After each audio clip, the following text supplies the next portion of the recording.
Morning, Isabella. Good morning, and thanks for checking into What the Blog, an Essentials mini-series discussing the most shocking, insightful, and just plain fascinating articles of the week from our newsletters. We're the Essentials editors, Isabella. Martin. And each episode, we bring you snippets of trending news directly from the experts that curate our newsletters. Gotta love an expert. Who doesn't love an expert? Thought leaders, experts, influencers, whatever you'd like to call them, they're who we rely upon to curate our newsletters. 32 topics, lots of diversity in terms of what we cover. So check them out. You should definitely check them out. And it's a weekly newsletter. It's not going to overwhelm your inbox. And we like to call it a bit of slow news because it's not about that hectic news cycle. It's about insightful news from people who really know what they're talking about. So you can trust it. Sustainability. Huge week all over. Sorry to interrupt you as you were doing your two. Don't worry, it's okay. Please, okay, we got two picks this week from sustainability. The first one is interesting, how fighting global warming means reshaping finance.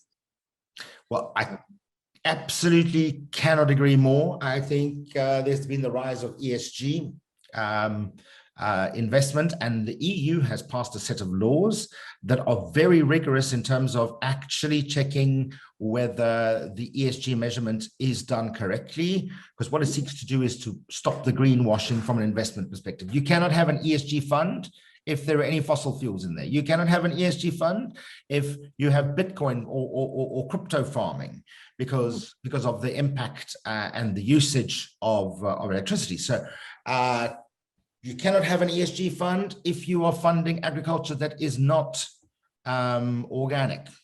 Yeah.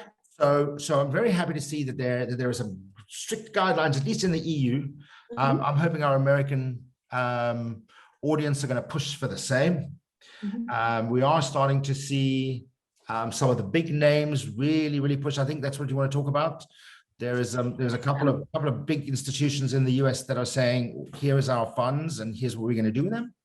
Yes, so essentially as more governments are implementing climate change regulations, trillions of dollars are going to flow towards clean energy and climate friendly technologies. Which is obviously going to have an equally large effect on the global financial industry. And what's resulting from this is that governments, as well as the private sector, are increasingly crafting policies to exactly what you said, really, to force them to disclose how climate change can maybe be affected by their own policies, and especially within the financial sector. Love it. More of that, please. And I know that the American financial sector can be a bit cowboy or a bit cavalier, and it's all about the dollar. But I think more and more people are realizing that there is no sense in making a killing today when that will just be offset by the costs of dealing with climate change tomorrow. So in our other video series called Mavens, I have a 6-part discussion with a professor of social innovation and social justice and ethical business called Vanina Faber. Check it out. We'll put a link in there as well. And she really digs into the whole ESG piece. So something else we're going to bring our viewers. But we have another article. Let's wrap it up. One more, yes. And it's about how electric mobility is rising and how we can make the most of it. So I don't know if you knew this, but it was interesting to me that the transport sector actually accounts for more than 1/4 of energy-related greenhouse gas emissions. So that's the transport sector. That means everybody driving as well. Yes. So it's driving, public transport, yeah, transportation of goods, everything. And it's going to double by 2050 if we don't do anything. Right. So basically, we want to avoid this scenario. And what's happening is governments worldwide are considering ambitious steps to curb transport emissions and to help achieve the goals outlined in the Paris Agreement. So on one hand, you have many high-income countries that are promoting electric vehicles as the most promising way to decarbonize transport. But on the other hand, one may wonder how this model would apply to developing countries where like more than 50% of the population doesn't have access to electricity for cooking or lighting. So how realistic are, let's say, these goals when still a huge amount of our world can't really go and buy an electric car? So two things. There was a wonderful article on Sky News this week about how polluting Poland is within the EU. They basically pollute as much as the rest of the EU because they are the coal country within the EU. And there's no way that the EU will meet their goals until they actually get Poland, the Polish emissions under control. That's going to be interesting because that's what Poland's about.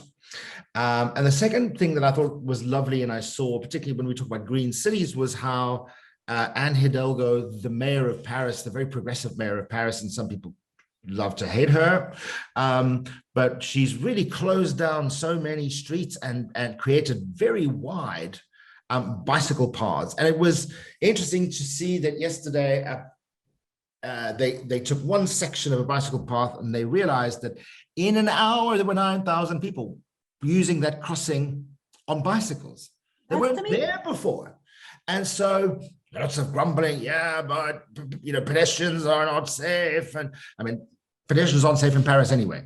But no, exactly. It's crazy. Trying to run across a passage de piéton in Paris is taking your life into your own hands. But I think that there are many people who are detracting, but just to think about the level of noise that comes down, because living in Paris is also a noise pollution. Yeah. And so when you think about all of this, and I guess the benefits of people moving a little bit more, it's interesting, but it also pulls out the detractors. So I'm loving to see what's going to be happening in more of our cities. I know the city where I live, Lausanne, has fundamentally agreed to take away 2,400 parking bays by the time all of the lockdowns are done. They've closed a whole bunch of streets. They've extended restaurant spaces. They put planters. They're creating new green spaces. So growing back greener, I think there's a lot of efforts that are going to pay off some dividends. And yes, there'll be some grumblings. We'll get used to it and we'll get over it, I guess. I agree. Onwards and upwards. We'll speak to everybody tomorrow. Let us know what you think. We'd love to have your feedback. Bye-bye.